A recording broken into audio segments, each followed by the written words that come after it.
Hi friends, welcome to Hindu info. ఈరోజు మనం ఛత్రపతి సంభాజీ గురించి చెప్పుకోబోతున్నాం. మొదటగా, ఈ చరిత్రలోని ప్రతి విషయం ఒక కథ కాదు, నిజం. ఈ నిజాలు వినే ప్రతి వ్యక్తికి వారికే తెలియని ఒక విధమైన భావోద్వేగానికి లోనవుతారు. పూర్వం ప్రతి గుడికి ఒక రక్షకుడు ఉండేవాడిని అంటారు, కానీ ప్రతి ఇంటికి ఒక రక్షకుడు ఉండేవాడని ఛత్రపతి శివాజీని చూస్తే చెప్తారు. అలాంటి ఛత్రపతి శివాజీ ఏప్రిల్ 3వ తేదీ 1680న మరణించాడు. ఈయన మరణం తర్వాత భారతదేశమంతా కారుమబ్బులు చొచ్చుకొని వచ్చాయి. ప్రజలకు ఎటు చూసిన చీకటి, ఆర్తనాదాలు, ఎలా బ్రతకాలో, ఏమి చేయాలో ఆలోచన కూడా రావటం లేదు. శివుడు లేని కైలాసం, విష్ణువు లేని వైకుంఠం, ఛత్రపతి శివాజీ లేని భారతదేశంలా ప్రజలకి కనిపిస్తుంది.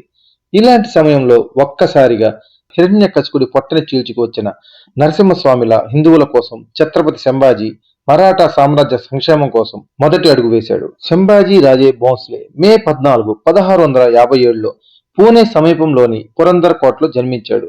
సంభాజీ ఛత్రపతి శివాజీకి పెద్ద కొడుకు. తల్లి పేరు మహారాణి సాయిబాయి. ఈమె చిన్నప్పుడే మరణించడం వల్ల శివాజీ తల్లి అయిన జిజాబాయి సంభాజీని పెంచి పెద్ద చేసింది. ఈ సమయంలోనే రాజకీయంలో, శస్త్ర విద్యల్లో మరియు గొరిల్లా యుద్ధాల్లో తనని ఒక అస్త్రంలో తయారు చేసింది. అంతేకాకుండా చాలా అందంగా ఉండటంతో పాటు పాండిత్యంలో కూడా ఎప్పుడూ చాలా సూక్ష్మంగా గ్రహించేవాడు. శివాజీ తన ఆగ్రా పర్యటనలో 9 ఏళ్ల వయసున్న సంభాజీని కూడా తీసుకువెళ్లి తన చుట్టూ జరిగే పరిస్థితులను తెలియజేసేవాడు. శివాజీ మహారాజ్ నిర్బంధం నుండి తప్పించుకున్న తరువాత సంభాజీకి ఎప్పటికైనా ముప్పు తప్పదని ఆలోచించి ముందు చూపుతో సంభాజీని తన బావమరిది అయిన మోరోపంత్ పేష్వా ఇంట్లో ఉంచాడు. తను మొదట్లో సేఫ్ గా ఉండడానికి కావలసిన అన్ని సౌకర్యాలను కల్పించాడు. మొఘల్ సైనికులు సంభాజీ రాజును వెంబడించకుండా ఆపడానికి శివాజీ మహారాజ్ సంభాజీ రాజా మరణ పుకారును వ్యాప్తి చేశాడు. అతను మహారాష్ట్ర చేరుకున్న కొంత సమయం తర్వాత సంభాజీ స్వరాజ్యానికి సురక్షితంగా చేరుకున్నాడు. ఛత్రపతి శివాజీ మరణం తర్వాత ఆయన రెండవ భార్య సాయిరాబాయి కొడుకైన రాజారాంను మరాఠా సామ్రాజ్యానికి రాజుగా చేయడానికి కొంతమంది మంత్రులు ప్రయత్నాలు చేశారు. కానీ ఆ కుట్ర గురించి తెలిసి ముందుగా ప్రజల జీవితాల కోసం తన పరాక్రమాన్ని చూపించి సింహాసనాన్ని తన ఆధీనంలోకి తెచ్చుకున్నాడు. ముందుగా మరాఠా సైనికులతో పనహాల మరియు రాయగఢ్ కోటలను గెలుచుకున్నాడు. ఇవి మొఘలుల ఆధీనంలో ఉండేవి. ఇవి గెలిచిన తరువాత మొఘలుల్లో భయం మొదలైంది. మొఘల్ చక్రవర్తి ఔరంగజేబుకి ఇస్లాం మతం అంటే ఒక పిచ్చి. అది ఎంతలా అంటే ప్రపంచం అంతా కూడా ఇస్లాంలోకి మారాలని ఎన్నో క్రూరమైన పనులు హిందువులపై చేసేవాడు. శివాజీ చావుతో ఆ భయం పోయింది అనుకున్నాడు. కానీ సంభాజీ రూపంలో మరో యోధుడు పుడతాడని తను ఊహించలేదు. ఔరంగజేబ్ పాలనలో ముఖ్యమైన యుద్ధం బుర్హాన్పూర్ పై దాడి. ఈ యుద్ధంలో సంభాజీ ప్రళయకాల రుద్రుడు వలె విజృంభించి వారి సైన్యాన్ని చీల్చి చెండాడాడు. ఈ యుద్ధం తర్వాత సంభాజీ పేరుని ఛత్రపతి బిరుదుతో కలిపి ఛత్రపతి సంభాజీగా మహారాజుగా మరాఠా సామ్రాజ్యానికి పట్టాభిషిక్తుడైనాడు. ఈ యుద్ధం చూసిన ఔరంగజేబుకి గుండెల్లో భయం పుట్టుకువచ్చి ఎన్నో నిద్రలేని రాత్రులు గడిపాడు. ఛత్రపతి సంభాజీ మొఘలులపై చేసిన యుద్ధాల్లో ఔరంగజేబు దగ్గర ఉన్న మహాయోధులైన షాయిస్తా ఖాన్, దిలేర్ ఖాన్, దావుద్ ఖాన్, మహాబత్ ఖాన్, బహాదూర్ ఖాన్ వంటి అసమాన పరాక్రమశాలురు తలలు నరికి ఔరంగజేబుకి బహుమతులుగా పంపాడు. అంతేకాకుండా సేనాపతులు, సుబేదార్లు, సేనానులు, సర్దార్లు ఇలా ఒకరు కాదు ఎంతో మందిని ఓడించి ఛత్రపతి సంభాజీ పేరు తలుచుకుంటేనే గుండె చప్పుడు ఆగేలా చేశాడు. ఎన్నో లక్షల మంది ఔరంగజేబు సైనికులను చీల్చి చెండాడాడు. ఢిల్లీ మొఘలుల సామ్రాజ్య పరువు ప్రతిష్టలు మట్టి కొట్టుకుపోయాయి. ఔరంగజేబు స్వయంగా యుద్ధానికి వెళ్ళాలి అనుకున్నాడు. కానీ భయంతో ముచ్చెమటలు పట్టి వెనక్కి తగ్గి వెళ్లేవాడు. ఒకసారి సంభాజీని ఒక కోటలో జరిగే యుద్ధంలో పొరపాటున సింహం ఉన్న స్థావరంలో పడిపోయాడు. అప్పుడు ఆ సింహంతో పోరాడి తన నోటిని హర హర మహదేవ్ అంటూ రెండుగా చీల్చాడు. సంభాజీ తన 9 సంవత్సరాల పాలనలో 140 యుద్ధాలు చేశాడంటే ఆయన ఎంతగా హిందూ స్వరాజ్య స్థాపన కోసం తన జీవితాన్ని అర్పించాడో అర్థం చేసుకోవచ్చు. సంభాజీపై యుద్ధానికి ఔరంగజేబు తన సేనల్ని వెళ్ళమంటే అక్కడే ఉరివేసుకుంటాము కానీ ఛత్రపతి సంభాజీ చేతిలో కుక్క చావు చావలం అనేవారు. ఛత్రపతి సంభాజీకి ధర్మవీర్ అనే పిలుపు కూడా ఉంది.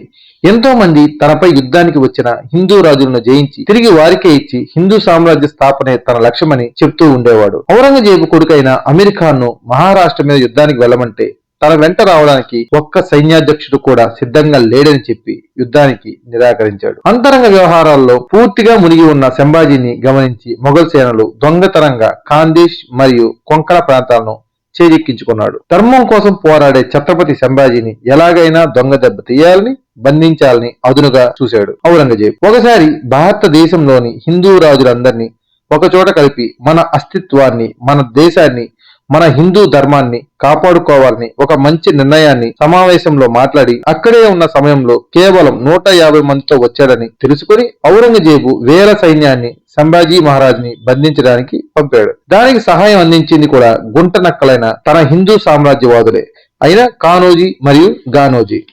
1688న ఎంతో పోరాటం మధ్య 150 మందితో 5,000 మంది మొఘల్ సైన్యాన్ని చీల్చి చెన్నాడాడు.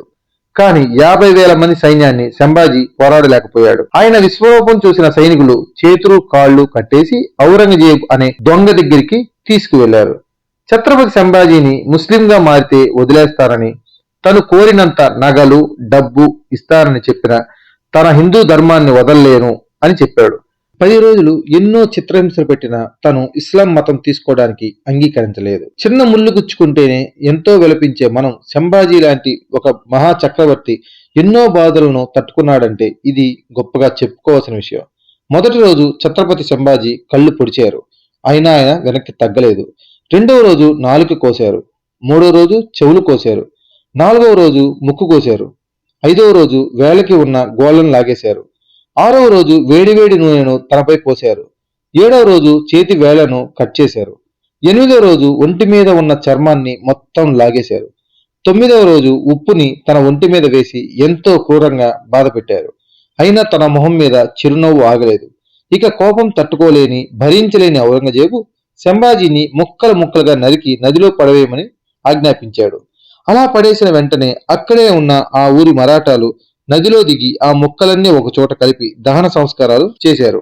ఇంతటితో అంతా అయిపోలేదు మిత్రులారా. ఛత్రపతి సంభాజీ భార్య అసలు పేరుని మార్చి యేసుబాయిగా కొడుకుని షాహుని తన దగ్గర పెట్టుకుని ఎంతో మంది హిందువులని ఇస్లాం మతంలోకి మార్చడం, మాట వినని వాళ్ళని బాధలకి గురి చేస్తూ ఇంకా మాట వినని వాళ్ళని ముక్కలు ముక్కలుగా నరికేస్తూ ఇలా చేస్తూ ఔరంగజేబు ఎంతో ఆనందించేవాడు. ఇవన్నీ చూస్తున్న షాహు అదునుగా ఉంటూ ఏ సహాయం కావాలన్నా తనకే చెప్పేలా ప్రేమని పెంచుకునేలా చేశాడు. ఔరంగజేబు షాహుని ఎంతగా నమ్మేలా చేశాడంటే తన తండ్రి దగ్గర ఉన్న భవానీ మాత కత్తిని మరియు పులిగోళ్లతో చేసిన అఫ్జల్ ఖాన్ ని చంపిన శివాజీ ఆయుధాన్ని షాహుకి అప్పగించాడు. ఔరంగజేబు వెంటే నమ్మకంగా ఉంటూ హిందువులందరినీ కూడగట్టాడు. తన అదుపు ఆజ్ఞల్లో అందరినీ ఉంచాడు. తన తండ్రి అయిన ఛత్రపతి సంభాజీ మరణానికి ప్రతీకారంగా ఒక మంచి సమయం కోసం ఎదురు చూశాడు. ఆ సమయం రానే వచ్చింది. ఒక్కసారిగా మరాఠా సైనికులు అందరికీ సమావేశం పెట్టి ఒక పర్ఫెక్ట్ ప్లాన్ ని చేశాడు. ఆ ప్లాన్ ప్రకారం అదురుగా ఔరంగజేబు మీద యుద్ధానికి వెళ్లి సైన్యం మొత్తాన్ని ఒక్క వేటుగా నరిగి చంపారు. అక్కడ నుంచి భయంతో పారిపోవాలని చూసిన ఔరంగజేబు ఎటూ దారి లేక ఛత్రపతి శివాజీ మనవడు ఛత్రపతి సంభాజీ కొడుకు అయిన షాహూజీ భవానీ మాత ఇచ్చిన కత్తితో ఒకే వేడితో ఔరంగజేబు తలని నరికాడు. ఔరంగజేబు చివరి నిమిషంలో తెలుసుకున్న ఒకే ఒక్క విషయం ఇప్పుడు నేను మీకు చెప్పబోతున్నాను. తను మనిషిని చంపగలిగాను కానీ హిందూ ధర్మాన్ని కాదు అని, తను మూర్ఖుడిని అని, మొఘలులు అంతా ఎప్పటికీ హిందూ ధర్మం యొక్క కాలి గోటిని కూడా పీకలేరు అని తనకు తనే అనుకున్నాడు. ఈ వీడియో మీకు నచ్చినట్లయితే మా హిందూ ఇన్ఫో ఛానల్ కి లైక్ చేయండి, షేర్ చేయండి, సబ్స్క్రైబ్ చేయండి. Thank you friends, by by.